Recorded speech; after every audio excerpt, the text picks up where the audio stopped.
Hello students, तो कल आपको बोला गया था कि जो इलस्ट्रेशन या एग्जाम्पल आपको करना था, जो आपको स्क्रीन में दिख रहा होगा, ये आपको बोला गया था करने को, समझने को। अगर फिर भी नहीं हो पाया है, मैं अभी फिर से इसको थोड़ा समझा देता हूँ आप लोगों को। So let's start. जैसे कि क्वेश्चन में साफ साफ बोला गया, x had purchased a machinery. थोड़ा बड़ा कर देते हैं इसको, फाइन, राइट। तो उसने एक मशीनरी खरीदी ऑन 1 अप्रैल 2003। देखिए डेट्स भी हैं, तो डेट वाला कॉलम भी आप बना लीजिए, ज़्यादा बेटर है। On hire purchase system from x limited and the cash price was ₹3,49,000। ठीक है, ₹1,00,000 was paid on signing off the agreement, मतलब जिस दिन एग्रीमेंट हुआ उसी दिन ₹1,00,000 पे कर दिया गया। And rest in 3 annual installments of ₹1,00,000 each. तो हर साल आपने 1,00,000 रुपया पे किया, 3 साल तक, 3 इंस्टॉलमेंट्स हैं, तो ₹3,00,000 ये आपने ये पे किया। तो आप देख पा रहे होंगे 3,49,000 ये कैश प्राइस है। ठीक है, नगद में कोई ख़रीदता है तो इतना रुपया उसको पे करना पड़ेगा, ₹3,49,000। लेकिन अगर वो हायर परचेज सिस्टम में ख़रीदता है तो उसको पे करना पड़ेगा 1,00,000 हर साल पे करना पड़ रहा है, गुणा 3 साल तक पे करना पड़ा है। कितना? 3,00,000 ये। ठीक है, ये तो इंस्टॉलमेंट्स में पे करेगा ही करेगा, प्लस कुछ नगद में पे करना पड़ रहा है। नगद में कितना पे करा? 1,00,000 वो पे करा नगद, मतलब जिस दिन एग्रीमेंट हुआ उसी दिन आपने 1,00,000 पे किया गया है ना, तो 1,00,000 ये। 3 इंस्टॉलमेंट में 3,00,000 और नगद जो पे किया जा रहा है वो 1,00,000, तो 4,00,000 पे किया जा रहा है। ठीक है, तो ये हो गया हायर परचेज प्राइस। ठीक, हायर परचेज प्राइस। और ये हो गया कैश प्राइस। कैश में ख़रीदने में इतना पड़ेगा, उधार या हायर परचेज खरीदने में, हायर परचेज में 4,00,000 की पड़ेगी वही मशीन। ठीक, आगे बोला गया, x charge depreciation at the rate 20% per annum on cash price. ठीक है, एक्स ने अपने बुक्स में डेप्रिसिएशन चार्ज किया अंडर डिमिनिशिंग बैलेंस सिस्टम। अभी बताएंगे डिमिनिशिंग बैलेंस सिस्टम क्या होता है। डेप्रिसिएशन के 2 तरीके होते हैं चार्ज करने के, या उसको बुक्स में दिखाने के, या ये कह सकते हैं डेप्रिसिएशन को कैलकुलेट करने के। बेटर है हम ये बोलें कि डेप्रिसिएशन को कैलकुलेट करने के 2 मेथड्स नॉर्मली होते हैं। एक होता है ओरिजिनल कॉस्ट मेथड, जो हमेशा ओरिजिनल कॉस्ट पे लगता है डेप्रिसिएशन। जो 20% है ना, ये हमेशा ओरिजिनल कॉस्ट, जिसकी ओरिजिनल कॉस्ट क्या है, ये है, इस पे लगेगा हमेशा, वो ओरिजिनल कॉस्ट मेथड है। लेकिन यहाँ डिमिनिशिंग बैलेंस सिस्टम है। तो डिमिनिशिंग बैलेंस सिस्टम में क्या होता है, मान लीजिए आपने पहले साल 20% लगा लिया डेप्रिसिएशन, घटा दी वैल्यू, तो आप क्या करेंगे, वो जो 20% होगा, मान लीजिए वो, मान लेते हैं, मैं एक ऐसे ही ले रहा हूँ, 40,000 आ गया मान लेते हैं। तो 40,000 का डेप्रिसिएशन आपने माइनस कर दिया 3,49,000 में से। 40,000 माइनस हो गए तो बचा कितना? 3,09,000। अब अगले साल जो डेप्रिसिएशन लगाओगे 20% ना, 20% जो डेप्रिसिएशन लगेगा वो घटी हुई वैल्यू पे लगेगा। घटी हुई वैल्यू मतलब 3,09,000 पे लगेगा। लेकिन ओरिजिनल कॉस्ट में क्या होता है, ओरिजिनल कॉस्ट मेथड जो होता है ना, उसमें क्या होता है, हमेशा इसी पे लगेगा। पहले साल भी 20% लगेगा तो इस पे लगेगा,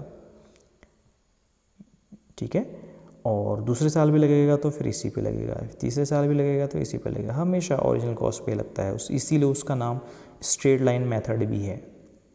ओरिजिनल कॉस्ट मेथड बोलिए, स्ट्रेट लाइन मेथड बोलिए, है ना, तो वो सिंपल तरीका होता है। ये थोड़ा सा ज़्यादा अप्रोप्रिएट है और ज़्यादा यूज़फुल भी है। इसको डिमिनिशिंग भी बोलते हैं। डिमिनिश मतलब होता है कम। रिड्यूसिंग बैलेंस मेथड भी होता है, डिमिनिशिंग बैलेंस मेथड भी होता है। ठीक है, अलग अलग इसके नाम हैं। रिटन डाउन वैल्यू मेथड भी बोला जाता है इसको, तो याद रखें नाम, diminishing balance method, reducing balance method और रिटन डाउन वैल्यू मेथड। ठीक है, इसमें क्या होता है, घटी हुई वैल्यू पे डेप्रिसिएशन लगता है। पहले साल तो ओरिजिनल कॉस्ट पे लगेगा, लेकिन दूसरे साल घटी हुई वैल्यू, मतलब डेप्रिसिएशन चार्ज करने के बाद जो वैल्यू आएगी अगले साल के लिए, उस पे लगेगा डेप्रिसिएशन। तो इस चीज़ का हमें खास ध्यान रखना है। और आगे क्या बोला जाता है क्वेश्चन में, गिव जनरल एंट्रीज। आपको एंट्रीज करनी है in the books of both the parties. देखिए बोथ द पार्टीज़ मतलब है एक्स एंड वाई, दोनों के, एक जो बायर है उसके बुक्स में भी और जो वेंडर है बेचने वाला उसके बुक्स में भी, अंडर हायर परचेज सिस्टम के थ्रू आपने ये एंट्रीज़ करनी है। तो हिंदी में पढ़ने की ज़रूरत नहीं है, इंग्लिश में ही नॉर्मली क्वेश्चंस को आप समझने की कोशिश किया करो। तो सबसे पहले एंट्री हम करते हैं परचेज़र के यहाँ, जो एक्स लिमिटेड है ही इज़ या कह सकते हैं वो कंपनी है परचेज़ करने वाली। तो उसने परचेज़ किया है।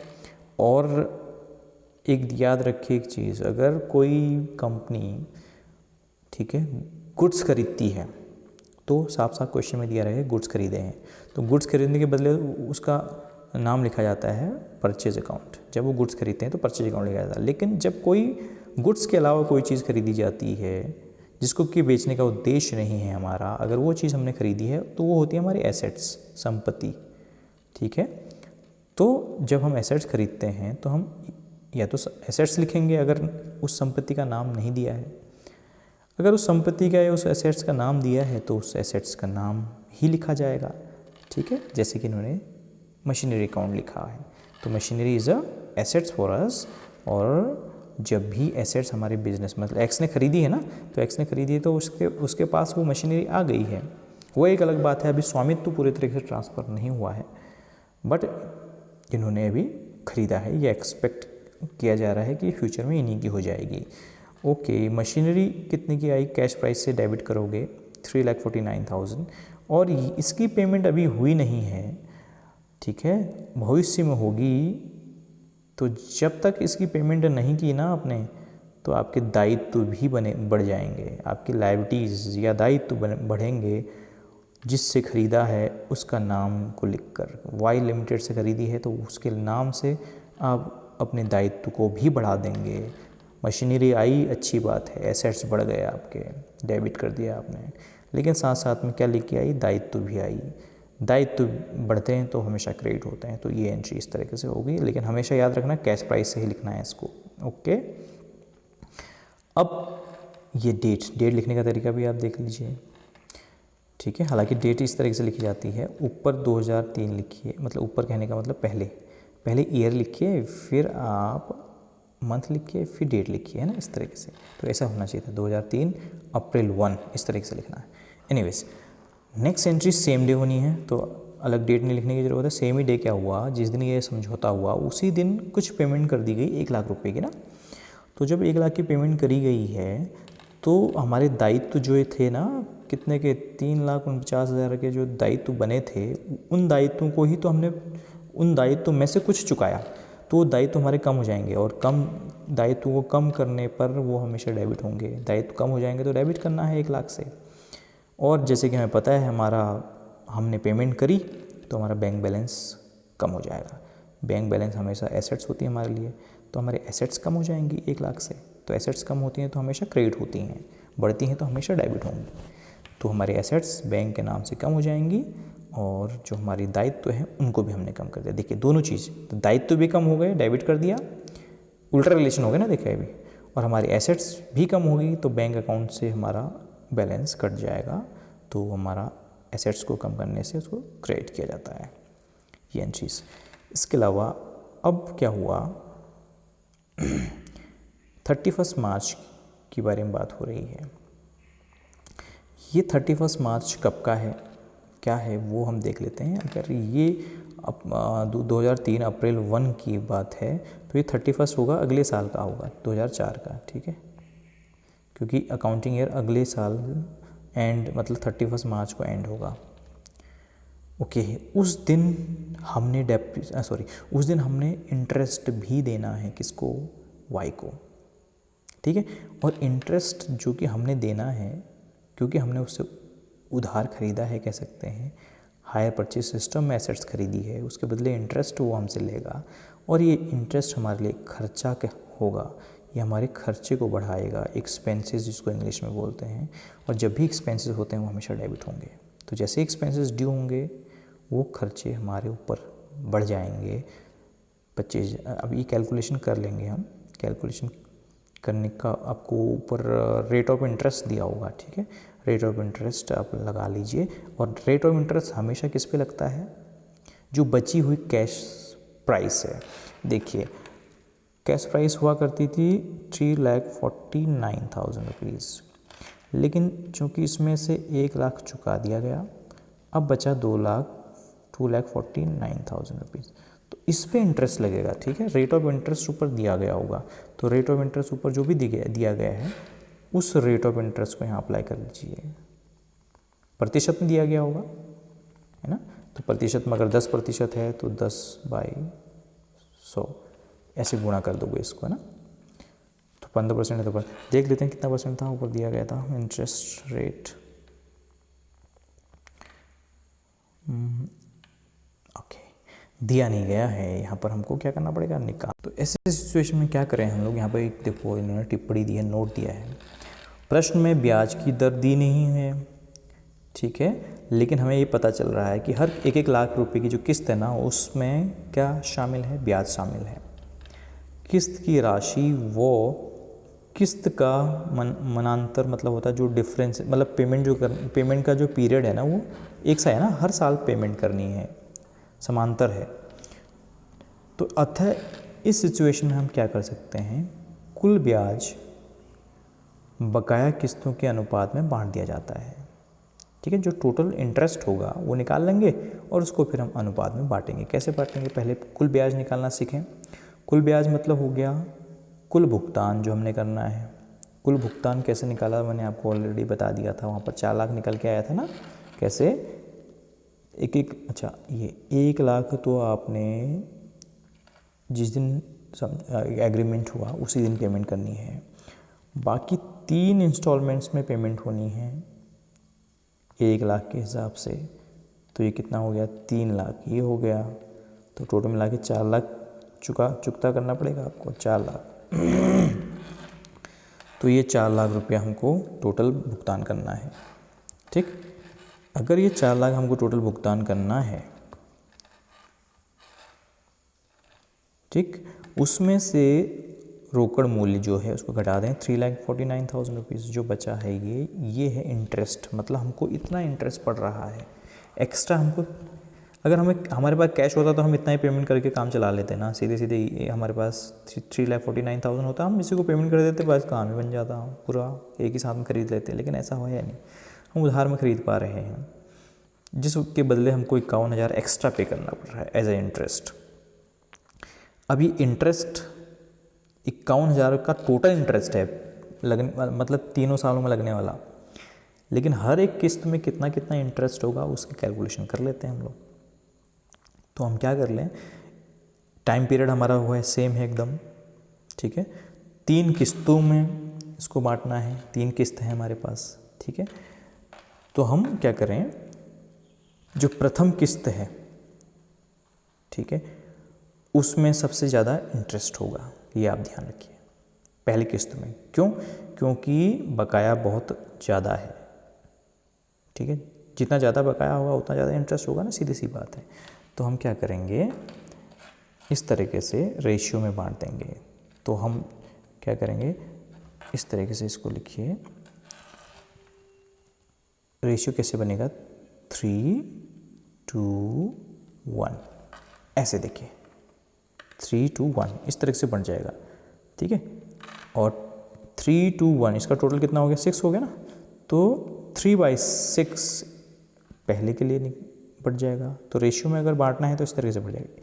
51,000 को 3/6 में बांटेंगे तो इतना आ जाएगा, फिर 51,000 को 2/6 में बांटोगे इतना आएगा, फिर 51,000 को सबसे कम जो इंटरेस्ट होगा तीसरी किस्त में लगेगा 1/6 कर दोगे इतना आ जाएगा। तो ये हर किस्त में तो निकल गया है, पहली किस्त में इतना इंटरेस्ट होगा, दूसरी किस्त में इतना, तीसरी किस्त में इतना इतना इंटरेस्ट होगा, ठीक है। तो पहली किस्त जो है ना 25,500 की है, तो interest due on first year at the end of first year will be 25,500 rupees, okay. तो ये हमको दिया है ऑलरेडी, देख पाएंगे हम, इस सेकेंड ईयर है, ये देखिए, ठीक है। तो interest account debit as a expense debit करेंगे, जैसे कि ये ड्यू हुआ है, अभी इसकी पेमेंट नहीं हुई है, ठीक है। और जब पेमेंट नहीं हुई होती है ना तो हमारे तब तक के लिए वो दायित्व बनी रहेगी हमारे लिए, दायित्व तो हमारे खड़े आपके लायबिलिटीज बनी हो जाएगी वो, ठीक है ना।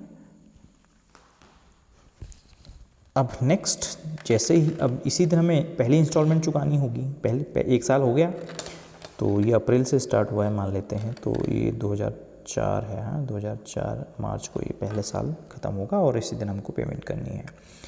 इस दिन पेमेंट करनी है तो जो हमारे दायित्व हैं वो कम हो जाएंगे, तो दायित्व जब कम होंगे तो डेबिट करेंगे आप, जब दायित्व बढ़े थे आपने उसको क्रेडिट किया था, देखिए इधर ये भी किया और ये भी किया।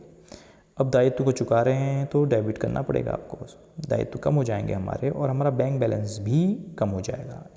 तो ये एसेट्स कम हो रही है, बैंक बैलेंस कम होने का मतलब एसेट्स कम होना है, तो ये क्रेडिट हो जाएंगी। तो पहली इंस्टॉलमेंट आप चुका दीजिए 1 लाख रुपये की, ठीक है। ओके नेक्स्ट, अब आपको पता है साल एंड हो रहा है तो डेप्रिसिएशन भी लगाया जा रहा है।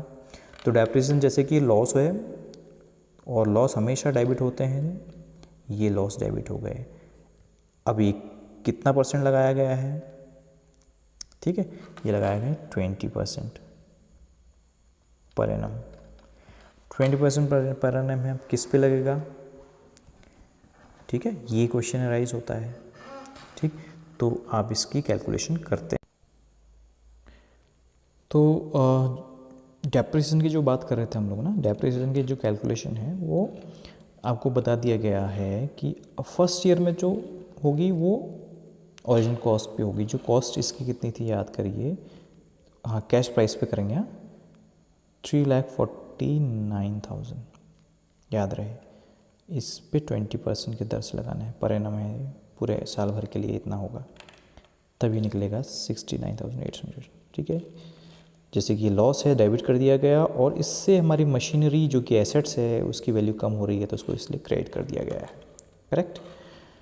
नेक्स्ट, अब जब बता दिया गया था आपको ऑलरेडी एंट्रीज़ में होता है क्या है, अकाउंटिंग ईयर जब एंड होता है जितने भी खर्चे हुए हैं ना पूरे साल भर के, वो खर्चे प्रॉफिट एंड लॉस अकाउंट में ट्रांसफ़र होंगे। खर्चे जो कि डेबिट किए गए थे ठीक उसी तरीके से इनकम भी हुई हों तो भी वो ट्रांसफ़र होंगे, लेकिन यहाँ पर इनकम तो है नहीं, लॉसेस हैं, एक्सपेंसेस हैं। एक एक्सपेंसेस था इंटरेस्ट के नाम से जो डेबिट किया था वो क्रेडिट कर दिया गया। अब डेप्रिसिएशन जो कि अभी डेबिट किया गया था वो क्रेडिट कर दिया गया, अब दोनों को क्रेडिट कर दिया जाएगा और जहाँ ट्रांसफ़र किया जा रहा है उसको डेबिट कर दीजिए आप। तो इस तरीके से एंट्री बन गई, करेक्ट, फाइन। इसके अलावा अब हम हर साल के एंड की एंट्रीज़ करते रहेंगे। 2005 31 मार्च की एंट्री होगी, इंटरेस्ट की एंट्री करोगे। इंटरेस्ट बांट दिया गया था ऑलरेडी, अभी थोड़ी पहले जो नोट था टिप्पणी थी 17,000 का, जो इंटरेस्ट है, ठीक है, वही रिपीट होते रहेंगी एंट्रीज़। फिर आप इंस्टॉलमेंट पे करोगे, 1 लाख रुपए की इंस्टॉलमेंट पे करोगे, वही सारी एंट्रीज़ जो पहले समझा दी गई वही रिपीट हो रही है। डेप्रिसिएशन चार्ज होगा, हाँ बस यहाँ पर ध्यान रखना है। ओरिजिनल कॉस्ट मेथड होता है तो वो जो डेप्रिसिएशन ऊपर था ना ये 69,800 का, यही रिपीट होता रहता पूरा साल भर का अगर डेप्रिसिएशन लगता, क्योंकि पर एनम है 20%, तो 20% के हिसाब से अगर ओरिजिनल कॉस्ट मेथड से डेप्रिसिएशन लगता तो हर साल 69,800 हर साल ये होता रहता। अगले साल अगले साल 69,800 कांस्टेंट अमाउंट होती, सेम अमाउंट, फिक्स्ड अमाउंट होती। लेकिन जैसे कि डिमिनिशिंग बैलेंस मेथड है, इसमें क्या होता है, डेप्रिसिएशन डेप्रिसिएटेड वैल्यू पे लगती है, मतलब घटी हुई वैल्यू पे डेप्रिसिएशन लगाया जाएगा। तो इस साल जो डेप्रिसिएशन लगेगा ना वो लगेगा इसकी जो एसेट्स मशीनरी की जो ओरिजिनल वैल्यू थी ना वो कितनी थी, 3,49,000। इसमें से पिछले साल जो डेप्रिसिएशन ऑलरेडी लग चुका 69,800 लग चुका। अब जो वैल्यू आएगी ना, जो भी वैल्यू आएगी वो है डेप्रिसिएटेड वैल्यू, मतलब घटी हुई value, diminished value, return down value, reduced value भी बोल सकते हैं इसको, है ना। तो 3,49,000 माइनस 69,800 जो वैल्यू आएगी उस पे डेप्रिसिएशन लगाएंगे अब घटी हुई वैल्यू पे 20%। पिछले साल तो किस पे लगाया था, इस पे लगाया था, लेकिन अब किस पे लगाओगे, पिछले साल को डेप्रिसिएशन जो लग चुका उसको माइनस करने के बाद जो वैल्यू आएगी उस पे 20% लगाइए, तब निकलेगा वो 55,840। इसीलिए इस साल कम हो गया क्योंकि घटी हुई वैल्यू पे 20% लगाया आपने, है ना। तो डेप्रिसिएशन लगाने का मतलब कैलकुलेशन करने का तरीका बदल गया, लेकिन डेप्रिसिएशन शो तो इसी तरीके से कर रहे हो। लॉस है, डेबिट किया गया, मशीनरी की वैल्यू कम हुई तो उसको क्रेडिट कर दिया गया, कैलकुलेशन में थोड़ा सा डिफरेंस हो गया, ठीक है। अब जितने भी खर्चे हैं, लॉसेस हैं, वो प्रॉफिट एंड लॉस अकाउंट में ट्रांसफ़र होते ही होते हैं। तो इंटरेस्ट ट्रांसफ़र होगा 17,000, डेप्रिसिएशन जो अभी लगाया गया है वो 55,840 ये होगा ट्रांसफ़र, ठीक। इस तरीके से फिर लास्ट का इंटरेस्ट, लास्ट ईयर मतलब जो फाइनल ईयर है फाइनल इंस्टॉलमेंट्स में, उस पर जो इंटरेस्ट है ये भी बांट दिया गया था पहले ही, रेशियो में बांटा था ना थोड़े पहले, वही चीज़, ओके। और इसके अलावा फिर आप पेमेंट करिए इंस्टॉलमेंट, लास्ट इंस्टॉलमेंट होनी चाहिए ये, डेप्रिसिएशन चार्ज करेंगे फिर घटी हुई वैल्यू पे, ठीक है। अब जो ऊपर घटी हुई वैल्यू थी ना, मतलब ये 3,49,000 की वैल्यू हुआ करती थी पहले, उसमें 69,800 तो आपने पहले साल माइनस किया, मतलब डेप्रिसिएशन लग चुका। फिर दूसरे साल में करीब करीब 55,000 समथिंग कुछ है, वो भी माइनस कर दोगे। उसके बाद जो वैल्यू आएगी ना उस पर अब 20% लगेगा, तो वो इतना आएगा, ठीक है, कम हो जाएगा। बट लगाने का तरीका तो सेम ही है, depreciation account debit to machinery, ठीक है। ये तो डेप्रिसिएशन की एंट्री कॉमन ही रहती है हमेशा, हमेशा तो रहेगी, मतलब जब नॉर्मल तरीके से डेप्रिसिएशन लगाया मतलब दिखाया जा रहा हो।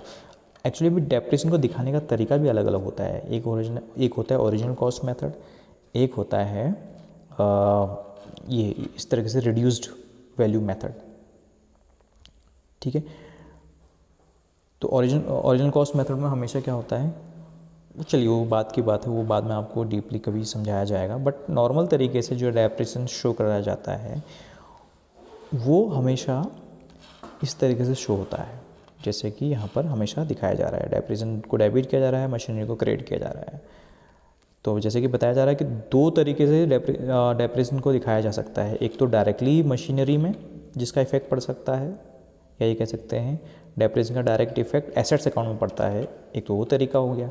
दूसरा तरीका डेप्रिसिएशन को दिखाने का ये होता है कि हम ये जो एसेट्स है इसमें ना दिखाएं, इसमें इसका इफेक्ट ना पड़े, दूसरा एक अकाउंट में इफेक्ट पड़ जाता है जिसका नाम होता है प्रोविज़न फॉर डेप्रिसिएशन अकाउंट, ठीक है। तो एक नया अकाउंट खुल जाता है, तो डेप्रिसिएशन जब जब भी लगाते हैं वो यहाँ हमारा शो होता रहता है, तो यहाँ कलेक्शन हो जाएगा उसका, यहीं इकट्ठा होता रहेगा। उसका इफेक्ट अभी एसेट्स अकाउंट में नहीं पड़ेगा क्योंकि आपने एसेट्स अकाउंट लिया ही नहीं है, ठीक है। तो ये एक तरीका है, इसको कभी ज़रूरत पड़ेगी तो फिर वहाँ डिस्कस करेंगे। बट फिलहाल आपको मैं वही बताना ही चाह रहा था कि नॉर्मल जो तरीका होता है डेप्रिसिएशन शो करने का वो यही होता है, जिसमें कि एंट्री बनती है depreciation account debit to assets account. Assets का नाम यहाँ पर दिया हुआ है मशीनरी, तो मशीनरी को लिखोगे, राइट। और फिर लास्ट में तो आपको पता है एंट्री जितनी भी एक्सपेंसेस या लॉसेस होते हैं या इनकम्स होती हैं वो ट्रांसफ़र होती हैं प्रॉफिट एंड लॉस में, तो ट्रांसफ़र इस तरीके से कर दी जाएंगी, ठीक, राइट। तो ये एंट्रीज थी अभी किसकी बुक्स में, एक्स लिमिटेड की बुक्स में, जो कि परचेज़र था, हायर परचेज़र था। अब ये जो इन्होंने लिखा नहीं है बट यहाँ होना चाहिए, अब ये एंट्रीज़ हैं in the books of higher vendor, जिसका नाम दिया है, नाम लिखना चाहिए वैसे, हायर वेंडर ना होके, मैं तो समझाने के लिए लिख रहा हूँ बट आप नाम लिखोगे इसमें। नाम क्या होगा, किसके बुक्स हो रही हैं, वाई लिमिटेड के बुक्स मेंटेन कर रहे हैं आप, तो वाई लिमिटेड के बुक्स में, ये जिसको हायर वेंडर बोला जा सकता है, उसके बुक्स मेंटेन कर रहे हैं। तो उसके यहाँ पहले दिन जो एंट्री होगी वो इस तरीके से होगी, देखिए उन्होंने बेचा है तो सेल्स करके उन्होंने इसको इनकम माना है और इसको क्रेडिट किया है। इनकम हमेशा क्रेडिट होती है, और हमें पता है हमें अभी मनी प्राप्त नहीं हुई है, फ्यूचर में मिलेगी, तो हमारे एसेट्स एक्स लिमिटेड के नाम से लिखे जाएंगे। एक्स लिमिटेड हमारी एसेट्स हो जाएगी जो हमें प्राप्त होगा भविष्य में, तो वो संपत्ति है, एसेट्स है। तो इस तरीके से एंट्रीज करेंगे। ये एंट्रीज मैंने ऑलरेडी डिस्कस की हुई हैं। जो एंट्रीज ऊपर हुई है ना उसका ठीक रिवर्स एंट्रीज यहाँ पर हो जानी है, सीधा सीधा है। एक डेप्रिसिएशन की एंट्रीज यहाँ पर नहीं करेंगे अब, क्योंकि डेप्रिसिएशन की एंट्री ऑलरेडी कौन कर रहा है, एक्स लिमिटेड कर रहा है, ठीक है। इसलिए ये अभी अपने यहाँ देखिए, इनके यहाँ अभी किसी तरीके से डेप्रिसिएशन की एंट्री नहीं हुई है। केवल क्या क्या एंट्री हो रही है देख लेते हैं, इनके यहाँ क्या क्या एंट्रीज़ होंगी। एक तो पहले एंट्री जो इनके द्वारा बेचा गया है एसेट्स, उसकी एंट्री की इन्होंने। फिर उनको एक पहली इंस्टॉलमेंट नहीं, ये कैश पेमेंट हुई है, ठीक है। जिस दिन एग्रीमेंट हुआ उसी दिन कैश पेमेंट हुई ना, ये देखिए डेट सेम डेट है, 1 लाख रुपए की, वो मनी प्राप्त हुआ इनको। तो बैंक अकाउंट डेबिट, पैसा आ गया इनके पास, पैसा बढ़ गया, एसेट्स बढ़ गई डेबिट, और जो हमें मिलना था एक्स लिमिटेड के नाम से हमने डेबिट किया था वो कम हो जाएंगे, फिर वो एसेट्स कम हो जाएंगे लेकिन दूसरे एसेट्स बढ़ जाएंगे ना, बैंक बैलेंस बढ़ जाएगा। ठीक, नेक्स्ट, तो पहले साल के एंड में जो एंट्री होगी वो किस चीज़ की है, जो हमें इंटरेस्ट मिलने वाला है, हमारी ये इनकम है, हमें जो इंटरेस्ट मिलने वाला है ये हमारी इनकम है, क्रेडिट कर दी जाएगी। इनकम तुरंत मिली नहीं है, फ्यूचर में मिलेगी, तो इससे हमारे एसेट्स बढ़ जाएंगे, एसेट्स बढ़ा दिया आपने। ठीक, और अब हमें पहली इंस्टॉलमेंट है वो मिल जाएगी, तो पैसा आ जाएगा बैंक ऑन डेबिट, कहाँ से आएगा, एक्स लिमिटेड से। तो एक्स लिमिटेड जो हमारे ऊपर हमने एसेट्स मानी थी वो एसेट्स कम होके दूसरे एसेट्स में बदल गई बैंक में, 1 लाख रुपए से एंट्री हो जाएगी। इसके अलावा नेक्स्ट एंट्री है जो हमारी इनकम इन्होंने मानी थी ना, यहाँ पर इनकम है, आप देखिए ये मैंने आपको ऑलरेडी बताया, इनकी जो सेल्स है ये इनकम है, दूसरी इनकम इनके पास क्या है, इंटरेस्ट है, ये दोनों इनकम है। और इन दोनों इनकम्स को वो कहाँ ट्रांसफ़र करेंगे, कहीं ना कहीं प्रॉफिट एंड लॉस अकाउंट में या ट्रेडिंग अकाउंट में। तो जो सेल्स है वो तो जाती है ट्रेडिंग अकाउंट में, तो इसलिए इन्होंने एंट्री करी, देखो सेल्स ऊपर क्रेडिट था तो यहाँ ट्रांसफ़र होते वक्त डेबिट हो रही है, और जिस अकाउंट में ट्रांसफ़र हो रहा है उसको क्रेडिट कर दिया गया है, तो ट्रेडिंग अकाउंट को यहाँ क्रेडिट कर दिया गया है। देखिए अब दूसरी इनकम जो है वो इंटरेस्ट थी, ये इस इंटरेस्ट को भी ट्रांसफ़र करा जाएगा, तो डेबिट किया जाएगा इसको, और जहाँ ट्रांसफ़र किया जा रहा है, जिस अकाउंट में ट्रांसफ़र किया जा रहा है उसको क्रेडिट किया जाएगा, तो इसलिए प्रॉफिट एंड लॉस अकाउंट क्या हो गया, क्रेडिट हो गया आपका। ठीक, इसी तरीके से हर साल आप एंट्रीज होते रहेंगी। अब दूसरे ईयर से एंट्री कौन कौन सी होंगी, इंटरेस्ट ड्यू है ना, और इंस्टॉलमेंट रिसीव्ड, दूसरी इंस्टॉलमेंट है अभी, दूसरी इंस्टॉलमेंट रिसीव, उसके बाद जो भी हमारी इनकम्स हैं उसको प्रॉफिट एंड लॉस अकाउंट में ट्रांसफ़र करना, बट है ना, ये 3 ही एंट्रीज अब रिपीट होती रहेंगी, देखिए यहाँ। ठीक है, हालांकि इन्होंने पूरी एंट्रीज करी नहीं लग रहा मुझे, इन्होंने हाँ कर तो रखी है, ठीक, पूरी नहीं करी इन्होंने। 2003 4 में 1 साल, 5 में 1 साल, 6 की एंट्रीज इन्होंने नहीं करी हैं, तो 6 की एंट्रीज हम करेंगे एडिशनली। ठीक है, इन्होंने नहीं किया, तो अगले वीडियो में हम कुछ अगली टॉपिक को डिस्कस करेंगे। नेक्स्ट टॉपिक जो हमारा होगा वो डिस्कस करेंगे, ये आपको नज़र आ रहा होगा एसेट्स अक्रूवल मेथड, इसको डिस्कस करेंगे और कुछ और चीज़ें हम वहाँ पर लेंगे। तो मिलते हैं नेक्स्ट वीडियो में, till then take care, goodbye, study well.